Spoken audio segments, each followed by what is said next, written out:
Well, our team has been here since early January, and we've taken note of the effect of the Electoral Act, the use of the new technology, and the overall preparations by INEC throughout the 36 states and the Federal Capital Territory. So an enormous scale of activity is going on across the country with 175,000 polling units, 800,000 polling agents, and the parties having accredited agents over 1.6 million. So the scale of this is absolutely extraordinary. It presents inevitably huge challenges, but the reward for Nigerians and for the region is really very significant. And I think that's why so many missions are deployed here, and certainly that's why the European Union values the work that is being done on this particular election. All right. All right. Secondly, based on your observations, are there areas of concern to you? Well, we are very taking note of an awful lot of issues. However, we don't make observations until after the election, because otherwise the mission might be accused of interfering in some way in the choices that Nigerians make. And we are very strictly following a methodology around impartiality, independence and neutrality and non-interference in the election. So we don't make any observations at this point. But 2 days after the election, we will publish a preliminary report, and we will invite members of the media to come to a press conference where we will present the report and answer any questions that people may have. And 3 months after the election is completed, we'll do a final report, and this will contain conclusions and recommendations. And we do so in a spirit of cooperation with the Nigerian authorities. We were invited here by the Nigerian authorities, and we make assessments based on Nigeria's commitments in international law, and we make assessments based on Nigerian law itself. So it's done in a spirit of cooperation, and if there is criticism, it's done in that spirit and accepted as constructive criticism. So we've developed an excellent relationship with the authorities. We're not afraid to make criticisms when we think it might contribute to the deepening of the roots of democracy here in Nigeria. All right. The EU has been a major promoter of democracy. What's your charge on the peace pact signed by the presidential candidates? Well, it's wonderful to see all of the candidates coming together. And when people ask me what my single message is, it's my hope that we will have a peaceful election and that the outcome will reflect the choices that have been made by the people of Nigeria. So the peace accord followed a very specific protocol, but it sent out a very clear message that all of the stakeholders were coming together to underline the importance of people being able to make a free choice when they go to the polling units on Saturday.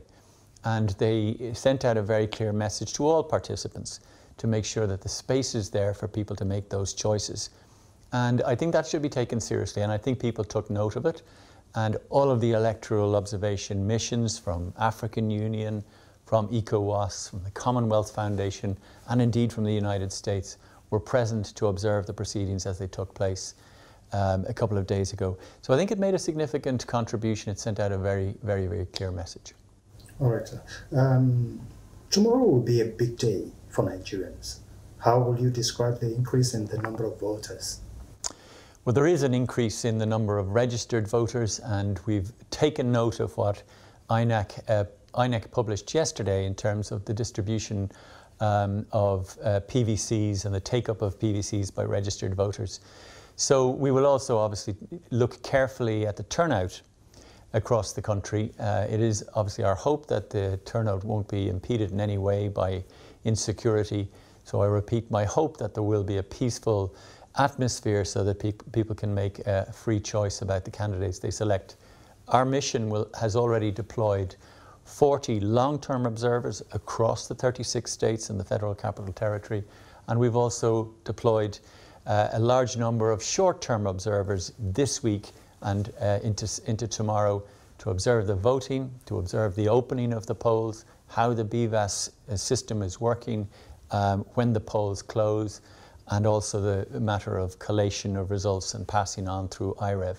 So there are a lot of things to look at tomorrow for all of our observers. We have more than 100 observers taking part, and indeed, as chief observer, I will be attending a couple of polling units tomorrow to have a look for myself. Right, that's great. Do you then expect the increase to translate to massive turnout at the polls? Well, naturally, if there is a higher number of registered voters and a significantly higher number of registered voters, it is possible that there will be a higher number of voters. However, this election has required people to register in the first instance, and then to go and collect their PVCs, and then to come and present their PVCs, and then to be accredited through the BVAS.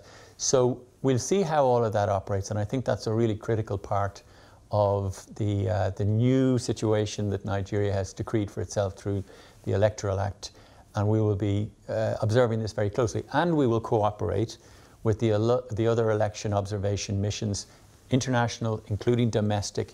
Overall, there are 149,000 observers. So there are many eyes on Nigeria, not just election observers, but internationally, because of the significance of this election for Nigeria, for the region, and for the world. Well, even though you have highlighted it before now, you'll be observing some polling units by tomorrow, and you are expected to give some preliminary findings. How much impact do you expect the recommendations and the findings to have?